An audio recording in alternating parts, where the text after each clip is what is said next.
ಈ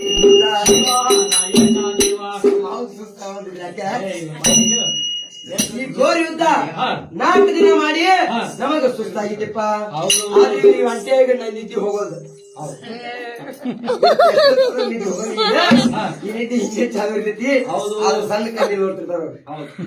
ಅವಾಗ ನಮಗ 4 ದಿನ ಯುದ್ಧ ಮಾಡಿ ನಮಗ ಸುಸ್ತಾಗಿದ್ದಪ್ಪ.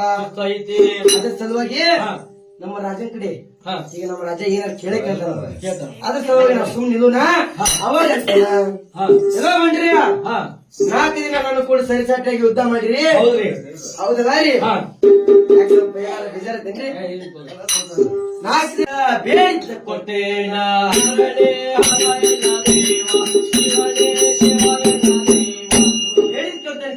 ಅಂತ ಹೇಳಿ ಆ 4,000 ಮಂದಿ ಕೇಳ್ಬೇಕಾದ್ರ 4,000 ಮಂದಿ ಅಂತೈತಿ. ಅಲ್ಲಪ್ಪ, ನಮ್ಮ ರಾಜ ನಮಗ ಬೆಳ್ಳಿ ಬಂಗಾರ ರೊಕ್ಕ ರೂಪಾಯಿ ಕೊಟ್ಟು ನಮಗ್ ಸಾಕಾಗ್ಬಿಟ್ಟೈತಿ. ಅವ್ನ ಆಸ್ತಿ ಅಂತ ತಗೊಂಡ್ರೆ ನಮಗ ಬೇಜಾರಾಗ್ಬಿಟ್ಟೈತಿ. ಆದ್ರೂ ಇವತ್ತು ಏನ್ ಕೇಳ್ಬೇಕಂತಂದ್ರ ಅವ ನಮಗ ಕೊಟ್ಟಿರ್ಬಾರ್ದು, ನಾವು ತಗೊಂಡಿರ್ಬಾರ್ದು. ಹೌದು ಅಂತ ಏನಾರ ಕೇಳೋಣ ಅಂತ ಹೇಳಿ ಆ 4,000 ಮಂದಿ ಯೋಚನೆ ಮಾಡ್ಕೊಂಡ್ ಕೂತಿರ್ಬೇಕಾದ್ರೆ ಅಲ್ಲ ಈ ಘೋರವಾದ ಅರಣ್ಯದೊಳಗ 4 ದಿನ ನಾವು ಯುದ್ಧ ಮಾಡಿವಿ. ಬಟ್ಟಿಗೆ ಕೂಳಿಲ್ಲ, ನೀರಿಲ್ಲ. ಅದ್ರ ಸಲುವಾಗಿ ಈ ಘೋರವಾದ ಅರಣ್ಯದೊಳಗ ನಮಗ ಊಟ ಕೇಳಬೇಕ.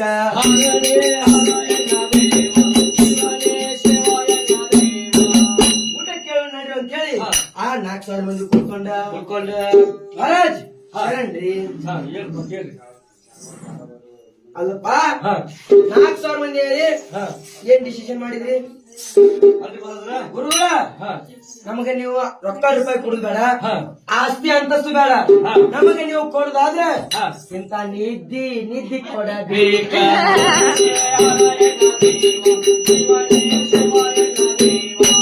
ನಮ್ಮ 4,000 ಮಂದಿ ನಮ್ ಕೂಡ ಸರಿಸಾಟಿ ಯುದ್ಧ ಮಾಡಿದ್ರೆ ಅದಕ್ಕೆ ಸಲುವಾಗಿ 4,000 ಮಂದಿ ಇದೆ. ಹಟ್ಟಿ ಮತ್ತ ಬಹಳ ಹಸಿ ಕುಂತೈತಿ. ಅದ್ರ ಸಲುವಾಗಿ 4,000 ಮಂದಿಗೆ ಆ 4,000 ಮಂದಿ ಕೇಳ್ಬೇಕಾದ್ರ 4,000 ಮಂದಿ ಅಂತೈತಿ. ಅಲ್ಲಪ್ಪ, ನಮ್ಮ ರಾಜ ನಮಗ ಬೆಳ್ಳಿ ಬಂಗಾರ ರೊಕ್ಕ ರೂಪಾಯಿ ಕೊಟ್ಟು ನಮಗ್ ಸಾಕಾಗ್ಬಿಟ್ಟೈತಿ. ಅವ್ನ ಆಸ್ತಿ ಅಂತ ತಗೊಂಡ್ರೆ ನಮಗ ಬೇಜಾರಾಗ್ಬಿಟ್ಟೈತಿ. ಆದ್ರೂ ಇವತ್ತು ಏನ್ ಕೇಳ್ಬೇಕಂತಂದ್ರ ಅವ ನಮಗ ಕೊಟ್ಟಿರ್ಬಾರ್ದು, ನಾವು ತಗೊಂಡಿರ್ಬಾರ್ದು. ಹೌದು ಅಂತ ಏನಾರ ಕೇಳೋಣ ಅಂತ ಹೇಳಿ ಆ 4,000 ಮಂದಿ ಯೋಚನೆ ಮಾಡ್ಕೊಂಡ್ ಕೂತಿರ್ಬೇಕಾದ್ರೆ ಅಲ್ಲ ಈ ಘೋರವಾದ ಅರಣ್ಯದೊಳಗ 4 ದಿನ ನಾವು ಯುದ್ಧ ಮಾಡಿವಿ. ಬಟ್ಟಿಗೆ ಕೂಳಿಲ್ಲ, ನೀರಿಲ್ಲ. ಅದ್ರ ಸಲುವಾಗಿ ಈ ಘೋರವಾದ ಅರಣ್ಯದೊಳಗ ನಮಗ ಊಟ ಕೇಳಬೇಕ.